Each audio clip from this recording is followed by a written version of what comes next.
Yasmaksharam atitoham aksharad apichotamaha atosmi loke vedecha patita purushotamaha. Because I am transcendental, beyond both the fallible and the infallible, and because I am the greatest, I am celebrated both in the world and in the Vedas as that Supreme Person. Maybe one more encyclopedia. Because I am transcendental beyond both the fallible and the infallible, and because I am the greatest, I am celebrated both in the world and in the Vedas as that Supreme Person. Purport: no one can surpass the Supreme Personality of Godhead, Krishna, neither the conditioned soul nor the liberated soul. He is therefore the greatest of personalities. Now, it is clear here that the living entities and the Supreme Personality of Godhead are individuals. The difference is that the living entities, either in the conditioned state or in the liberated state, cannot surpass in quantity the inconceivable potencies of the Supreme Personality of Godhead. It is incorrect to think of the Supreme Lord and the living entities as being on the same level or equal in all respects. There is always the question of superiority and inferiority between their personalities. The word Uttama is very significant. No one can surpass the Supreme Personality of Godhead. The word Loke signifies in the Paurush Agama, the Smriti scriptures, as confirmed in the Nirukti dictionary. Lokete Vedartho Nena. The purpose of the Vedas is explained by the Smriti scriptures. The Supreme Lord in his localized aspect of Paramatma is also described in the Vedas themselves. The following verse appears in the Vedas, Chandogya Upanishad.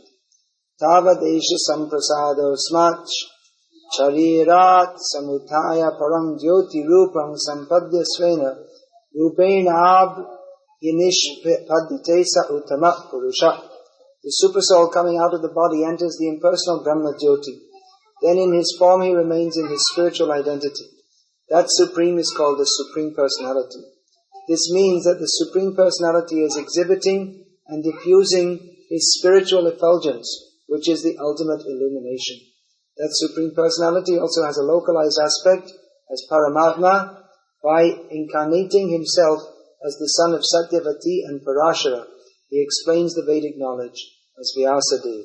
Yasmat ksharam atitoham aksharad apichotamaha atosmi loke vedicha pratita purushotamaha.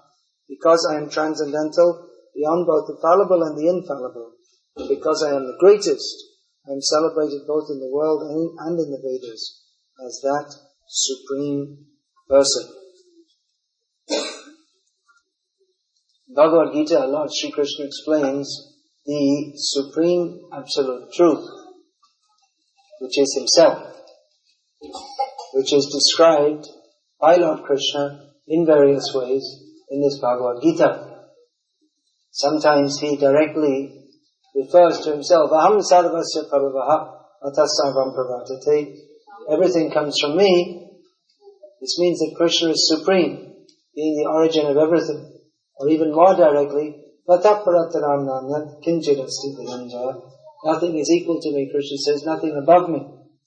Sometimes He refers to Himself in the third person, as in this case. He describes the Purushottama. In these verses, He's describing different kinds of living beings. There are the fallible and the infallible, but beyond them is the person who is Purushottama.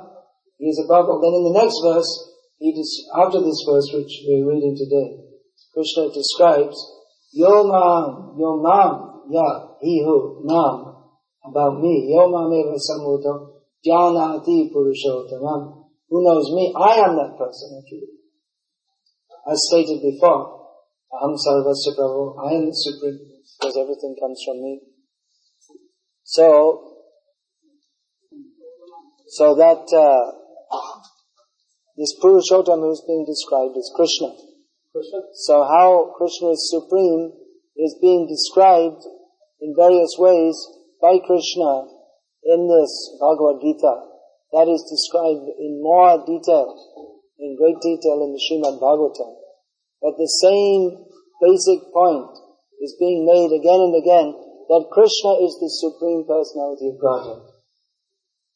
This is the main point of preaching of the Supreme Personality of Godhead's supreme movement, namely the International Society for Krishna Consciousness. We are simply preaching Krishna is the Supreme Personality of Godhead. Mostly people don't have any idea Supreme Personality of Godhead anyway. They maybe have some vague idea of God. But what is the meaning of God? God means a person. Which person? If it's a person, not just any person. Person means specifically a specific person. It's a very specialized job being God. Just like in any specialized job, you can't just have anybody. You can't just pick up they have the construction workers, pick them up and make them give them the chartered accountant job. He can't do it. He's not qualified. So you can't just make anyone into God. They're not qualified. It takes great qualification to be God. There's only one person who's got that qualification. That's Krishna. To be God, if you see the job description, God. You have to be all powerful, all opulent, all merciful, in control of everything, knowing, it's like you have to, job qualification, you have to have MA, PhD, you have to know something. So for the job of God, you have to know everything. Past, present and future, directly and indirectly.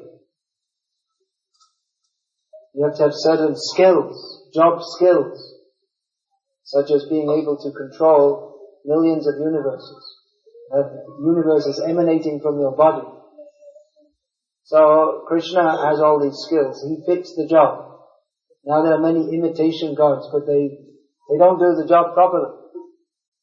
Just like Krishna's name, Hari, means he takes away all your miseries. So there's so many imitation gods, but they can't take away your miseries.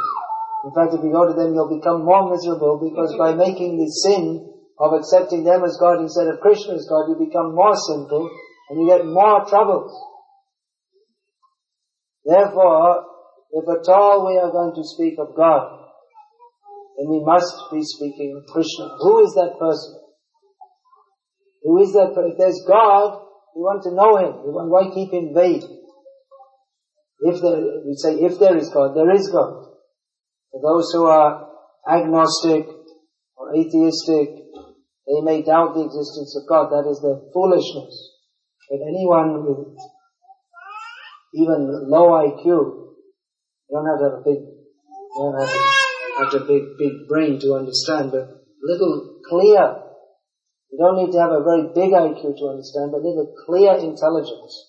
You understand there must be someone behind this whole manifestation. Nothing exists. Nothing comes into being without someone behind it.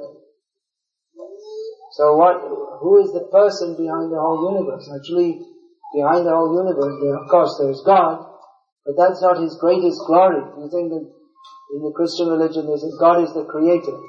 But that's not it's not His main glory. That He's created this universe. It's a very small thing for Him. We think it's very great, because we think this universe is very great. But this is just the refuse pile. This is the garbage can. This material world is just like the the garbage can. We're all like the rats and the worms and the maggots and the flies crawling around in it, enjoying it. It's exactly like that. If you see the garbage can, it's the reject place. Where all the rubbish things which are no good, we throw it out. So that's our position. We're all rubbish.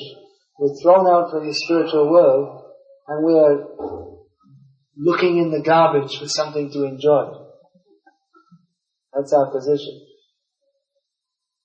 And among the different worms in the garbage can, some are PhDs. And they're saying, some of them discuss among themselves, do you think there's anyone ever made this garbage can? No, there was just a big explosion once, and then it came into being. Okay. Some worms are more respectable than others. I'm a very respectable worm. We have a very great dynasty.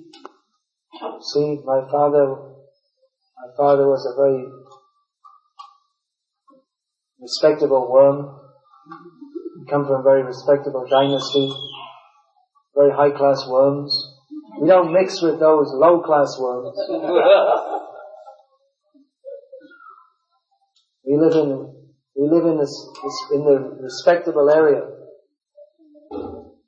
We don't live in the bottom of the garbage can. We live in the top of the garbage can. We get all the fresh garbage when it's thrown in. So this is our position. This Chaitanya Mahaprabhu, he described that this material life, he gave a very good example. It's like a ditch into which people pass stool. So I'm not just making this up. Chaitanya Mahaprabhu himself said. So this Krishna conscious movement is preaching, don't remain in the garbage. Come out. Is there life beyond the garbage can? There is. Is there something better than this life simply eating, sleeping, passing stool, growing old, dying? Is there something more? Is there more to life than this? Yes. What is that? Krishna. That is our real position, to be with Krishna. But because we are worms, addicted to eating stool, we're not interested in Krishna. And even the worms, they will discuss among themselves that, yes, the highest reality is to be a worm, or I am the greatest worm. But there is beyond this. There is Krishna in the spiritual world. This is the real life. Materialistic people, those whose vision is limited, they can't understand this. So the job of the Krishna conscious movement is to wake people up. There's better life than this. Everyone is interested in a better life. You've all come from India to Dubai. Why? Because you wanted something better, isn't it? You're thinking India is no good. Oh, sorry, India is not as good as we would like it to be. Let's go to Dubai. Life is better in Dubai. We have information. There's a better place than Dubai. Where? America? Maybe. Better than America? Don't think so. It seems like America's the best. Everyone wants to go to America, but much better than America is Krishna Loka. Because that is Vaikuntha, place of no anxiety.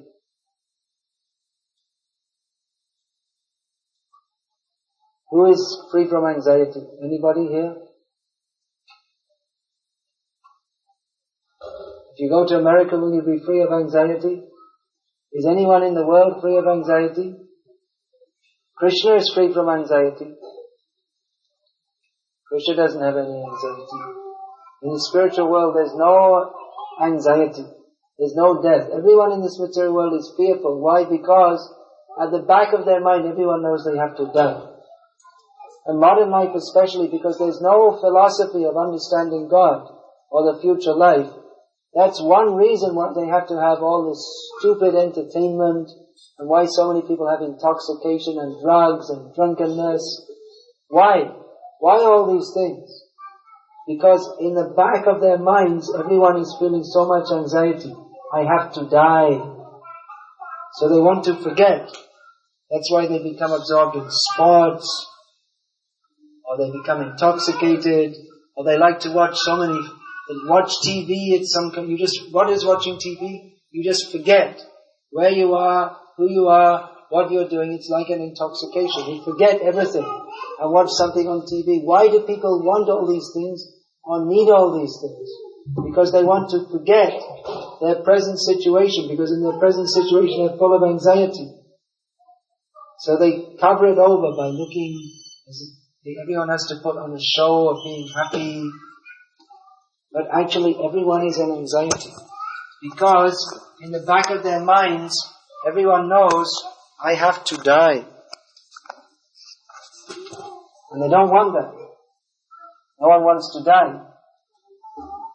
It's a cause of great fear and anxiety. It should be fearful, because death is a very suffering condition. And then, for those who have been very sinful, what comes after death is certainly very fearful. So they want to forget this. But a devotee of Krishna lives on the platform of reality by remembering Krishna. He knows this is the reality. Sometimes people say that religion is escapism. Have you heard this? You say religion is escapism. Why don't you be realistic? You see that first point is that in the so-called real world, everyone is always trying to escape anyway by the same thing, watching TV, taking intoxication. They're always trying to escape from their so-called reality. But then if you say escapism, well, you're trying to escape, you don't like your life, so we want to escape. Yes, we want to escape. If you say we are escapists, it's true. Any sane person should want to escape from this material existence. If you can escape from repeated birth and death, then why not do it? Why should you not escape? If someone is in the prison, he's trying to get out, that's intelligent.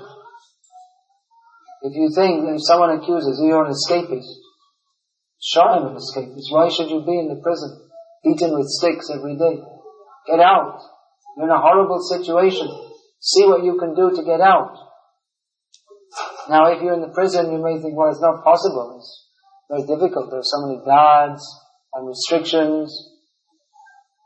There must be some way out. Try to find. Otherwise, you're in a hopeless situation. Material life is a hopeless situation. But if there is a way to get out, then why not take it? If there is a better life, then why not take it? Why not take it up? That is Krishna consciousness, to take this up. That we are not meant for this petty life. Material life is petty life. It's just, there's one play by Shakespeare. Shakespeare is blessed with many people actually in the material world are blessed with some realization of the material world. But they don't, unless they have Shastra, they don't have the positive solution. But many times they can see materialistic people, they're given some insight into the nature of material life. I was just seeing something recently. Marlon Brando, is that some famous film star? Marlon Brando. So some quote from him. Now he's supposed to be a very great film star, very famous. People think, oh, what is great success. So he was asked, well, what do you think about your acting career? He said, it's a bum's life. He said, the only thing I got out of it was enough money to pay my psychiatrist bill. So he had some realization. The whole life is so miserable, you have to see a psychiatrist all the time. But at least you got enough money to pay him. That's all. There you go. So I was saying about Shakespeare. He made one play, Much Ado About Nothing. This is the whole material world. Much ado about... Big fuss. About what? Getting all excited about what? About insignificant, just like the same thing, the worms in the garbage can. And they may be having a general election, will be elected to be the head worm. So what? Or they may be having their different passions, or this Miss Worm 1999 who wiggles her hips in a very attractive manner. You know, the worms, they move like this. Much ado about nothing. We take it very seriously. This sports, it's very funny, you'll see if they have on the TV. The way the sports commentators, the way they make their commentary.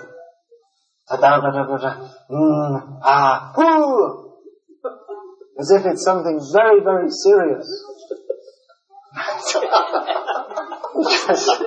It's just rubbish, right? Hitting a ball backwards and forwards. I mean, it's okay. It's a game that can keep you healthy. It's a good game for kids. But they spend millions of dollars on watching people jumping here and diving and hitting the ball. They take it very seriously. It's much ado about nothing. That's the whole material world. They get so excited over such useless things. The Krishna consciousness means to come to the platform of reality. I mean, anyone, like I'm saying, you don't have to be a big PhD. Just if you have a little clear intelligence, anyone can understand this material life is just, it's so meaningless. Work hard, get money, get a job, grow old, die. And what did you do all your life? What is the point? Why? Again, another material example. There's some silly TV program I watched when I was a kid. How, I was in the days when they were just making computers new. So a computer in those days meant the whole room. With some ticker tape coming out of it.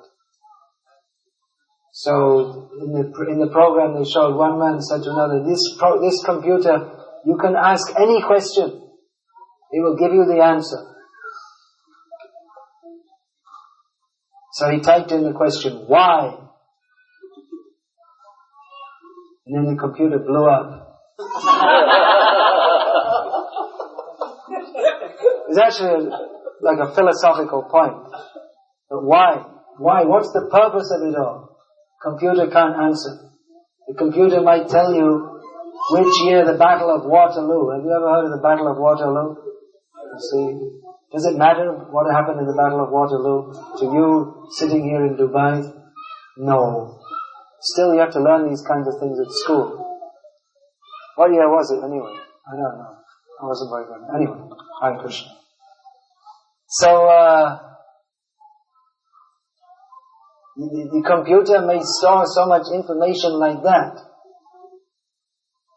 Higher knowledge. People think computer, higher knowledge. If you go in the Indian villages, even now, you pull out your computer. I was just in a village recently, in Gujarat. Actually at a station. I got stuck at one village station. It's a long story. Anyway, I thought, well, I have to wait 2 hours for the train, I might as well pull out my computer and do some work. So it's sitting in the station master's office. So they all came around, higher knowledge. Speaking Gujarati, I couldn't understand it. They said in English, higher knowledge. What higher knowledge? To play with a computer. They think that's higher knowledge. The computer, yes, you can store a lot of information. Actually, in my computer I do have higher knowledge. I have all of Prabhupada's books. And many other books too. But they were thinking because you can do this and something comes up on the screen. Higher knowledge. So a computer can give you information, Now we have the age of information, the information highway. You can get on the information highway, the World Wide Web, and you can get information on practically anything, isn't it? You can get so much information about so many things. But what is the purpose of life? That is the real information. That you can also get. You have our Hare Krishna homepage. But materialistic knowledge, for all that it's there, materialistic way of life, ultimately what is the purpose? No purpose. It is meaningless. There's so many people, just like we're saying, Marlene Brando going to the psychiatrist. Just see. This person has got everything a materialistic person may aspire for. Money, more than enough to pay his psychiatrist. Prestige, fame, access to all the film stars, the film starettes. Anything a person may want. I presume he must be good looking also to be a film star. Usually they're good looking. Healthy, you have to be healthy, it's hard work, no doubt. So he's got everything anyone may want, but he says, I have to go to my psychiatrist because there's no meaning. People are searching for meaning in money, prestige, social life, but ultimately there's nothing there. The sum total of everything in the material world is nothing. If you bring it all together, if you bring together everything that materialistic people may aspire for, the sum total is zero. Nothing. There's nothing there. You may think, I will be fulfilled and happy by getting good job, nice family, home. Nothing there.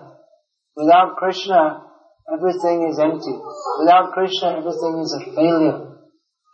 And with Krishna, even the so-called failed life, it is successful. Even if you don't have a good job, even if your business is failing,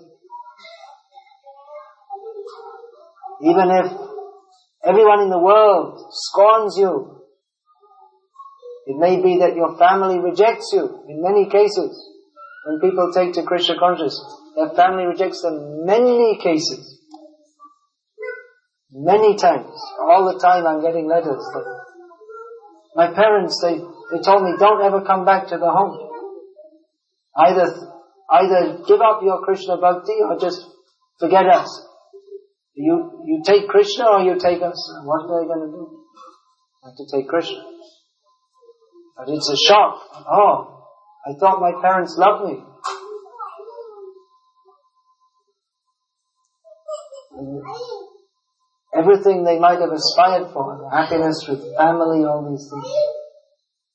And they got Krishna. That is meaningful.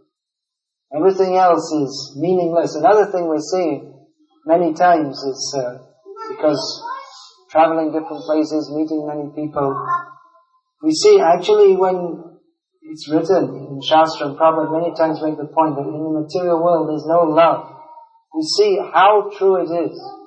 Often you may think that that's some overstatement or fanaticism, but many times we see how the so-called material love, it's not love at all. I've seen so many times somehow or other being a sannyasi, but we hear all about people's lives and how the parents, they're very adamant about their children, how they must marry, if they're from a Jain family, they have to marry a Jain, even though they don't want to, they want to marry a devotee of Krishna. But they want them to marry a Jain. Why? Not that they care, but because our relatives will say bad about us. You can spoil your daughter's whole life by marrying her to someone she doesn't want to, who doesn't want her to chant Hare Krishna, just for the sake of your own prestige. So many times we see that.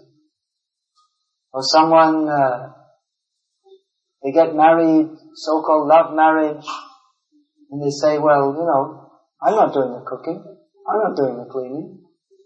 You never said that before we got married.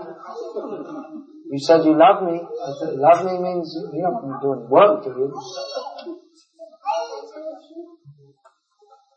And that these things are going on all the time.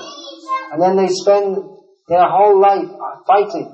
And you should wash the porcelain. No, you wash them. And they don't get washed. And then they go outside to eat, and then they get divorced. What do you expect? So what is this love in this material world? It's not there. So many times you see, the so-called love, it's simply how to manipulate others. And in Krishna consciousness, this is the reality. This is the point we're saying again and again and again. You may think, well, why are we saying again and again and again? We heard this all before. We should say again and again and again because we have doubts. Just like here in Gita, Krishna is saying again. He's already said several times in Gita, before this verse is spoken, that he is the Supreme Lord, but he's saying it again and again and again, so that we can be convinced. Because due to our misintelligence, or wrong intelligence, we're always doubting. Yomameva asamudho. Krishna says, Janati Purushotamam. Who knows me, Krishna says, without doubting. Sasarvavid. He knows everything. And therefore, if you know that Krishna is the Supreme Lord, then, Ajate Mam, you must worship me, Sarvabhavena Bharata, in all respects. That's another thing. Sometimes you meet people say, yes, I know Krishna, I know about Krishna.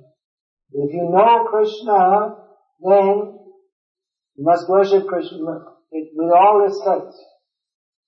Iti madma bhajante mam buddha bhava samandita. With all respects, with full love. If you know Krishna, you must worship Krishna. It's not enough to say, I know Krishna. Yes, I know Krishna. I know Krishna. Okay. Don't tell me about Krishna. I already know. You know Krishna. To know him is to love him. You actually know Krishna. Therefore, Prabhupada is giving so many books, writing so many books, encouraging his disciples to distribute these books. So one time he asked some of his disciples, why are we stressing so much on this book publication distribution? Prabhupada himself gave the answer, because we are giving knowledge. By knowledge, you will be liberated. The root cause of bondage in this material world is ignorance. Ignorance of our relationship with Krishna.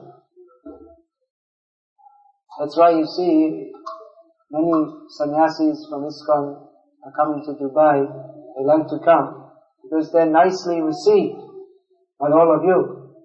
And Sarjah also. Sorry, whenever I go to Sarjah, I always say Dubai because, there's not that much difference, just a little bit of sand in between.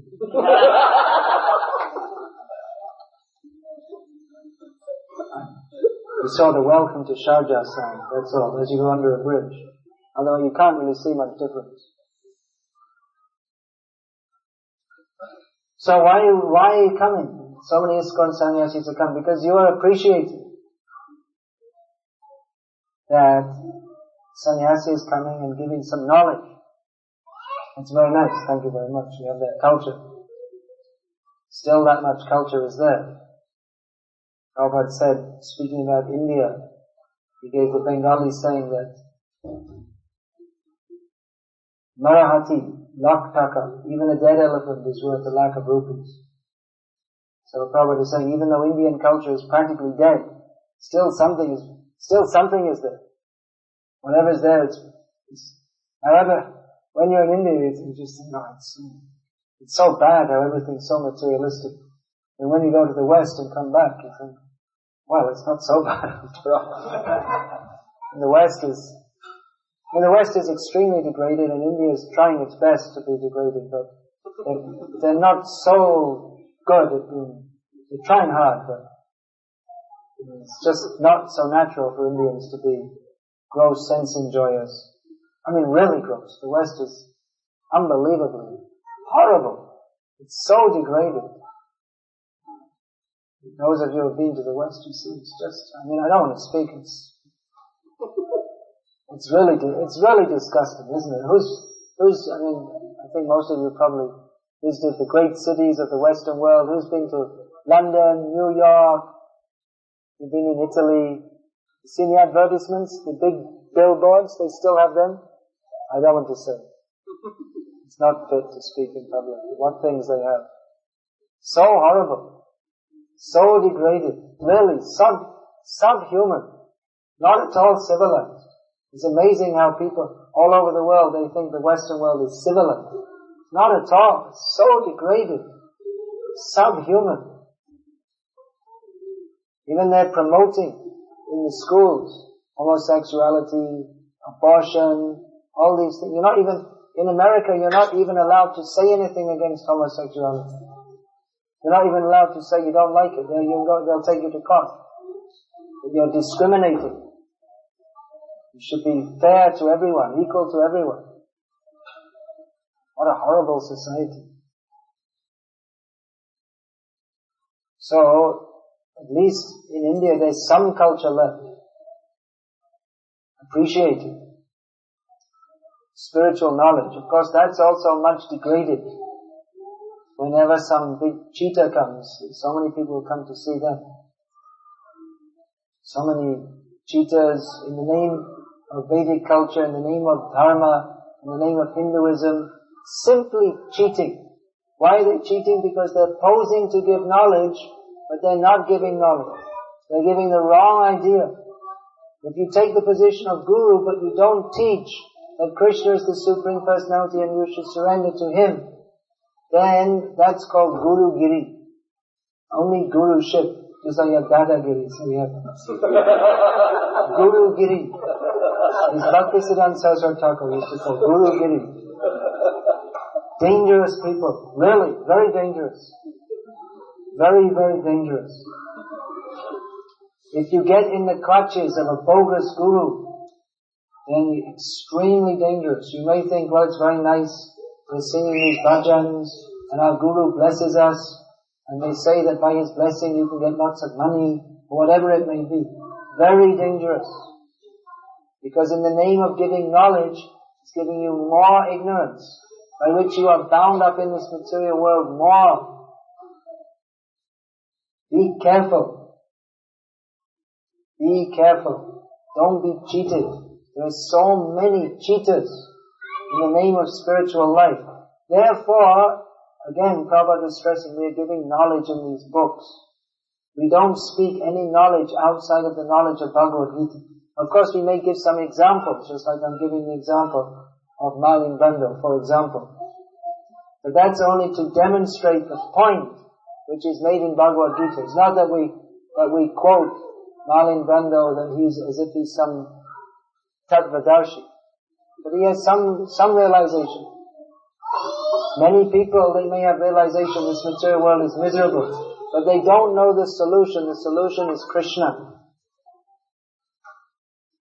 So, in this Krishna conscious movement, we only stress what is given in Gita, Bhagavad, what is given in Shastra, without any misinterpretation. Bhagavad Gita as it is. It's very clear, very straightforward. If you take it, everything is clear. Your path to Krishna, clear. Go back to home, back to God. You have to take it. Therefore we're stressing. Same thing, again and again and again. If you come to our satsangs, you'll probably hear the same thing, more or less, again and again and again. Because our message is very clear. It's Krishna is the Supreme Personality of Godhead. We are His servants. We have to serve Him. There's no need for any theatricals or weeping shows or any such things. Simply, Krishna is the Supreme Personality of Godhead. Let us hear that again and again. Let us serve Krishna again and again. Same thing throughout life. When we come, what do? We chant Hare Krishna, Krishna Krishna, Hare Hare, Hare Ram, Ram Ram, Hare. It's the same mantra. Someone may say, well, you think we could sing something new? We've been singing this for 25 years. Is there any other song? Well, we have many. Jai Radhe, Jai Krishna, Jai Vrindavan, so many different songs. which are all expansions or elaborations on the Maha Mantra. But basically the same thing. Chanting Hare Krishna, taking prasad, discussing Bhagavad Gita, Krishna is the Supreme Personality of Godhead, we are all His servants. The same thing. Because this is the absolute truth. It doesn't change. It's the same thing. But it doesn't become dry or boring. You don't get bored. It's not that, oh, Krishna is the Supreme Personality of Godhead, that's the 700,000 time I said that. Maybe it is. Good. But you don't, because it's wonderful to know. It's very ecstatic to know that there is Krishna beyond this garbage can of the material world. There's hope. We don't have to stay forever in this miserable material world. Dukhalayam. Purushottam Chaitanya Das. She's giving some example. You have Bhojanalay. Means a place of Bhojan. Himalaya. Means a place of Hima means ice or snow. So Dukhalaya means the place of misery. That is the material world.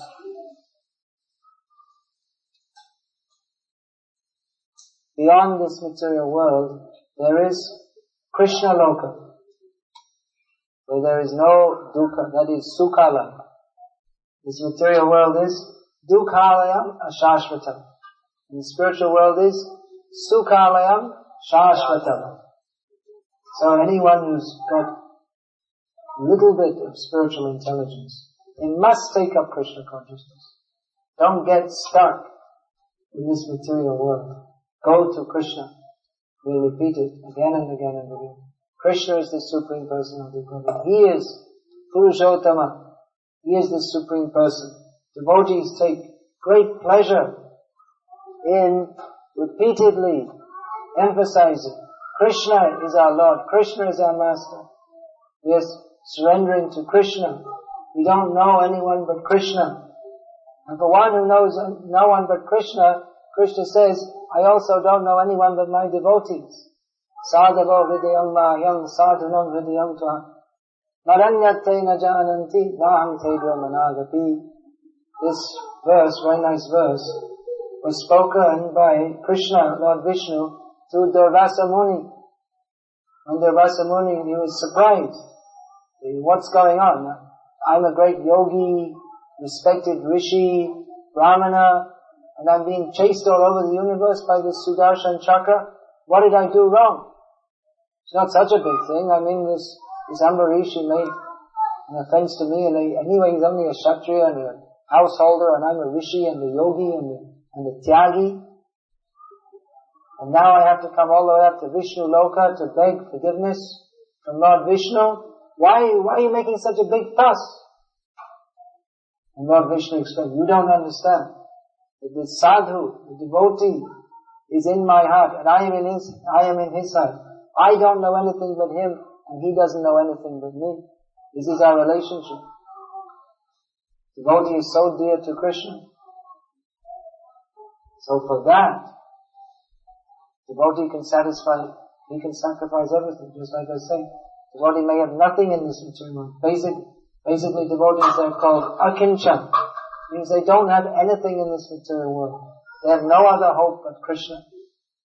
They don't place their faith in anything in this material world. They place their faith only in Krishna. And they take great bliss in this material world. They place their faith only in Krishna. And they take great bliss in always remembering Krishna. This is the point of the Krishna conscious movement. Simply to accept Krishna is the Supreme Personality of Godhead. And preach that all over the world so that people, they can be relieved from their suffering. People are so much in ignorance, there's so much suffering, that they don't even... I see quite a few looking at their watches. It's a working day tomorrow, right? Some, yes, practical consideration also. Krishna consciousness is very practical movement also. You have to consider all these things. Hare Krishna. Any question?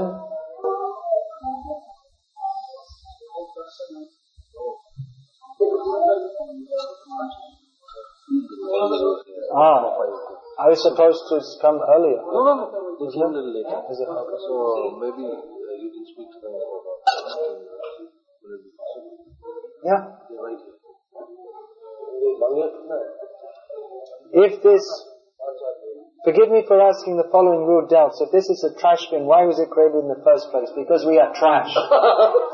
We need a proper place to go to. Those who don't want to serve Krishna, they're put in the garbage bin. That means us, where we belong. We have studied that Krishna is an incarnation of Vishnu. Where have you studied and who have you studied from? Have you studied Bhagavad Gita? Krishna says, Mata parataram nanyat. No one is greater than me. Aham sarvasya prabhavo. So, the following questions are based on a supposition which is incorrect. Last year more than 2 billion cows, 35 billion chicken was slaughtered the world over. If the cows have transmigrated to humans, the human population would be very higher than 6 billion. That's a comment. It's not a question.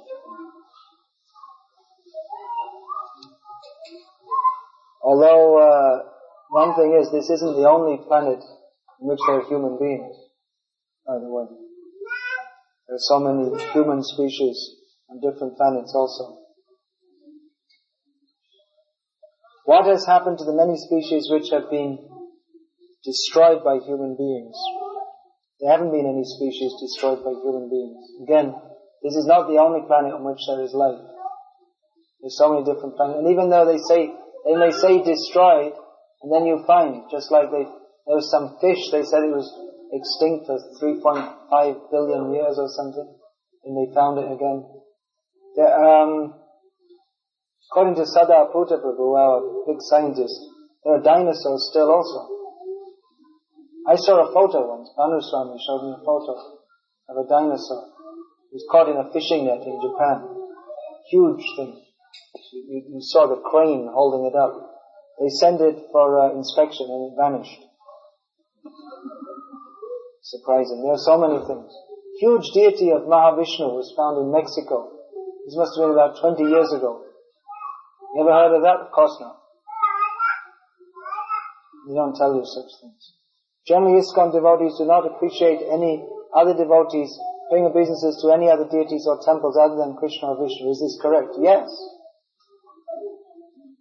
If you offer obeisances to deities, thinking them to be supreme, that's a misunderstanding. Although we also offer obeisances to demigods, ISKCON is not that we don't offer obeisances to demigods, but we offer obeisances to them as being representatives of Krishna, who is the Supreme Personality of Godhead.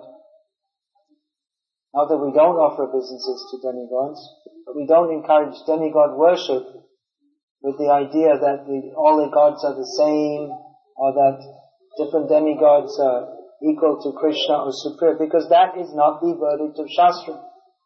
The verdict of Shastra is that Krishna is supreme. So if you worship different demigods thinking that they're supreme, that is an offense to Krishna. Just like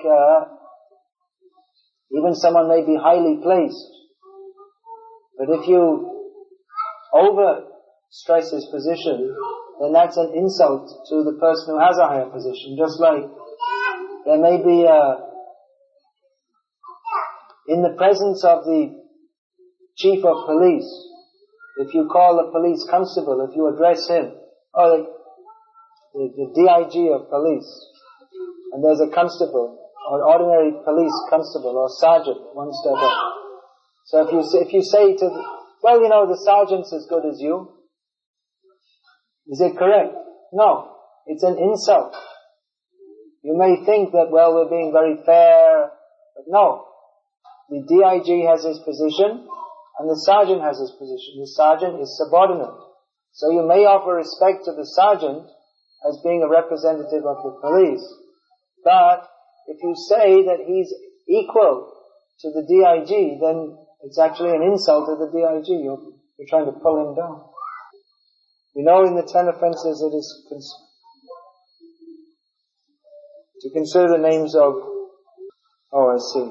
Here it's written that Vishnu is a demigod. How is that? I don't remember seeing that. It may be. I haven't seen this, how Vishnu is said to be a demigod. Can you show me?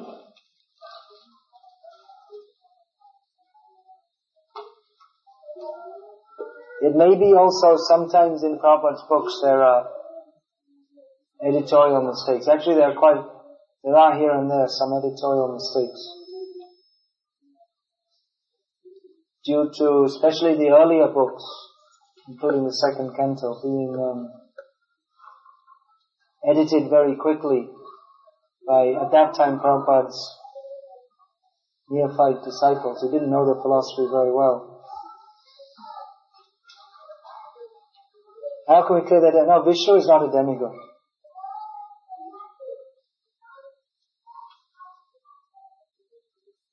Okay, I'll keep this with me. I'll send it to our editorial board to do the corrections.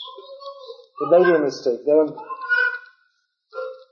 In the Bhagavad Gita, in the first edition, there were quite a lot of editorial, technical mistakes, especially in the early editions. Just like it was written, there is a planet of trees. Actually, Prabhupada dictated the planet of the pit trees. But in America, no one had ever heard of pit tree.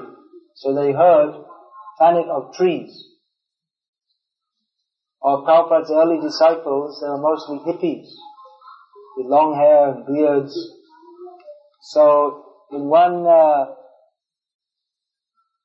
purport, Prabhupada says that everyone should keep very clean by regularly bathing, cutting their nails, washing their clothes, shaving their face. So who was editing, he had long beard, so this thing about shaving, he shaved it out of the Bhagavad Gita. Things like that happen. Okay, I'll make a reference. Give me your email address and I'll get back to you. You have an email address? Okay. Write it here. It may be some time before I get into this. Or you can write directly. I'll tell you. Why don't you write and make me a CC of this.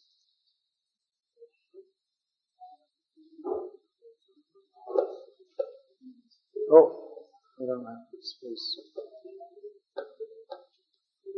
Dravida.acbsp@bbt.se. Write and ask him, and make me a CC.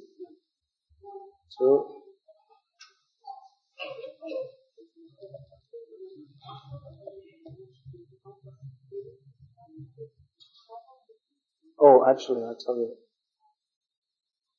Actually, better than that. Better than writing to him is write to Ekanath. Is it Ekanath or Ekanatha? Ekanath. HKS. If you don't get a reply within, say, 10 days, then send it again to Ekanath with an A. Ekanatha. But I think it's just like that. Okay? Send me a copy too, so I can see. Okay? That's it.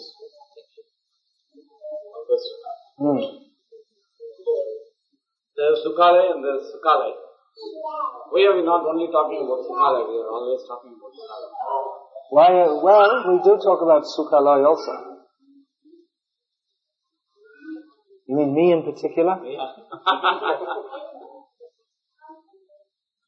No, we speak about Sukhalaya also. But first we have to be convinced that this is Dukhalaya.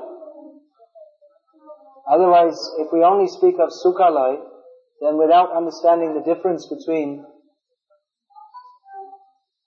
material happiness and spiritual happiness, if we only discuss about spiritual happiness, then without a proper understanding of the difference between the two, then we'll take that to be just some other kind of material happiness. That I was speaking this morning. Sometimes people, they like to talk about Krishna, sing about Krishna, but they take it as another kind of material enjoyment. So first we have to understand that the nature of this material world, any kind of happiness based on our own sense gratification, is the cause of our distress. Having understood that, then we can enter into the spiritual position. Generally the Sarjahs, or those who take Krishna consciousness to be something very cheap or easy, they like to discuss Krishna's Leela without discussing how miserable the material world is. But our acharyas have decried this process. Bhaktisiddhanta Saraswati Thakur summarized it. He said that first there has to be anartha nivriti, or getting free from all material attachments and contaminations. Then there is the question of artha pravriti, entering into that which is our real goal. So step by step. It's not that we are denying or decrying the goal of life, which is to enter into the spiritual world with Krishna. But as long as we have material attachments, we can't properly appreciate that. So the first thing is to work on cutting the material attachments. Simultaneously, we develop our spiritual attachment by chanting the names of Krishna, discussing about Krishna. Maybe especially when I come here, I see all the phantasmagoria. This Dubai, it's really really fantasy land. And all nice buildings, and it's just a big fantasy of material enjoyment. The misery of material life is patched over. So, what's next? Distributing this prasad, is that enough for everybody? I hope there's more. There's more. Okay. Swami Maharaj ki Jai, Prabhupada ki